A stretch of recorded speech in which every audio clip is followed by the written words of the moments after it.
अस्सलामुअलैकुम वरहमतुल्लाहि वबरकातुहू। उन चीज़ों का बयान जिससे रोज़ा नहीं टूटता। मसला, भूल कर खाया, पिया या जिमा किया तो रोज़ा न टूटा। भूल के खाया, पिया, जिमा किया तो रोज़ा न टूटा। मक्खी या धुआं या गर्क हलक में जाने से रोज़ा नहीं टूटता, लेकिन अगर कस्दन खुद धुआं पहुंचाया तो रोज़ा टूट जाएगा, जबकि रोज़ादार होना याद हो। मसलन धूनी, अगरबत्ती, लोबान वगैरह सुलगाई और उससे मुंह के करीब करके धुएं को नाक से खींचा तो रोज़ा जाता रहा। मसला, भरी सुई लगवाई या तेल या सुरमा लगाया तो रोज़ा न टूटा। अगर तेल या सुरमा का मज़ा हलक में मालूम होता हो, बल्कि थूक में सुरमा का रंग भी दिखाई देता हो, जब भी नहीं टूटता। दर्रे मुख्तार, मक्खी हलक में चली गई तो रोज़ा न टूटा। अगर कस्दन उंगली तो रोज़ा टूट गया। बात करने में थूक से होंठ तर हो गया और उससे पी गया। बात करने में थूक से होंठ तर हो गए और उससे पी गया। खखार मुंह में आया और खा गया, रोज़ा न टूटा, मगर इन बातों से एहतियात चाहे। दांत से खून निकल कर हलक तक पहुंचा मगर हलक से नीचे न उतरा तो रोज़ा नहीं टूटा। मसला, भूले से खाना खा रहा था, याद आते ही फौरन निवाला थूक दिया तो रोज़ा न गया, और निगल गया तो रोज़ा जाता रहा। सुबह सादिक से शुरू होने से पहले सहरी खाना शुरू किया। सुबह सादिक से शुरू होने से पहले सहरी खाना शुरू किया।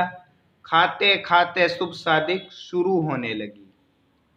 सुबह शुरू होते ही अगर निवाला उगल दिया तो रोज़ा न टूटा, और निगल गया तो रोज़ा टूट गया।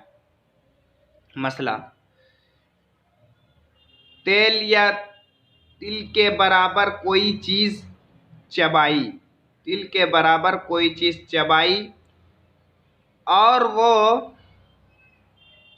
थूक के साथ हलक से उतर गई तो रोज़ा न गया, लेकिन अगर उसका मज़ा हलक में मालूम हुआ तो रोज़ा जाता रहा।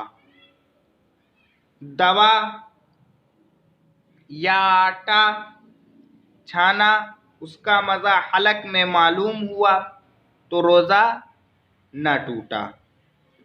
कान में पानी चला गया तो रोज़ा न टूटा। मसला, गीबत तो रोज़ा न टूटा, अगरचे गीबत बहुत सख्त कबीर गुनाह है। कुरान शरीफ में गीबत करने के बारे में फरमाया गया, जैसे अपने मुर्दा भाई का गोश्त खाना, और हदीस में आया है कि गीबत जिना से भी बढ़कर है। गीबत जिना से बढ़कर भी है। गीबत की वजह से रोज़ा की नूरानियत जाती रहती है।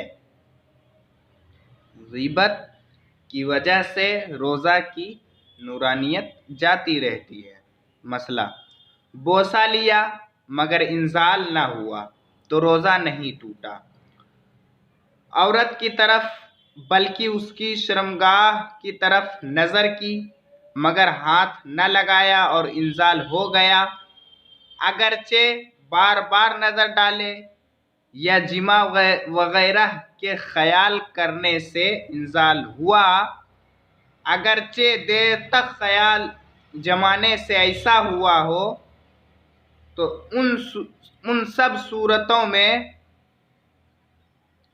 बोसा लिया मगर इंजाल न हुआ तो रोज़ा नहीं टूटा।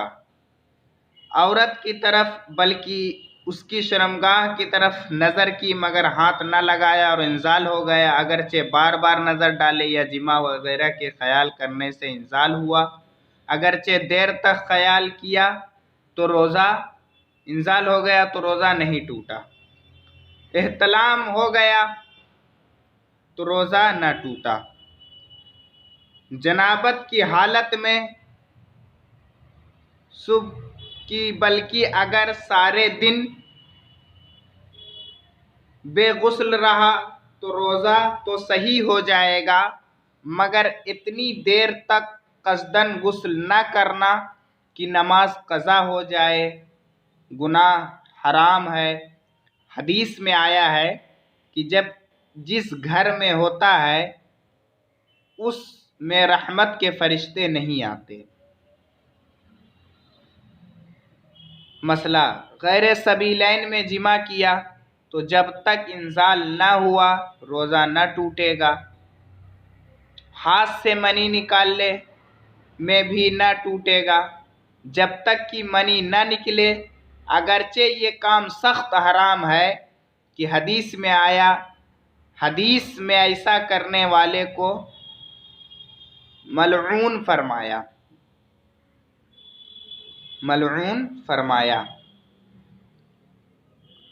रोज़ा के मकरूहात का बयान।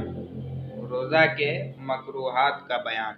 मसला, झूठ, ग़ीबत, चुगली, गाली देना, बेहुदा बात कहना, किसी को तकलीफ़ देना, ये चीज़ें वैसे भी नाजायज़ व हराम हैं। झूठ, ग़ीबत, चुगली, गाली देना, बेहुदा बात कहना, किसी को तकलीफ़ देना, ये चीज़ें वैसे भी नाजायज़ व हराम हैं। रोज़ा में और ज़्यादा हराम उनकी वजह से रोज़ा भी मकरूह होता है, उनकी वजह से रोज़ा भी मकरूह होता है। मसला, रोज़ादार को बिला उज़्र किसी चीज़ का चखना, चबाना मकरूह है। चखने के लिए उज़्र ये कि मसलन शौहर या आका बदमिजाज है, नमक कमो बेश होगा तो उसकी नाराज़गी का बाइस होगा, तो उस वजह से चखने में हर्ज नहीं। चबाने के लिए ये उज़्र है कि इतना छोटा बच्चा है कि रोटी नहीं खा सकता और कोई नरम ग़िज़ा नहीं जो उसे खिलाई जाए, न और कोई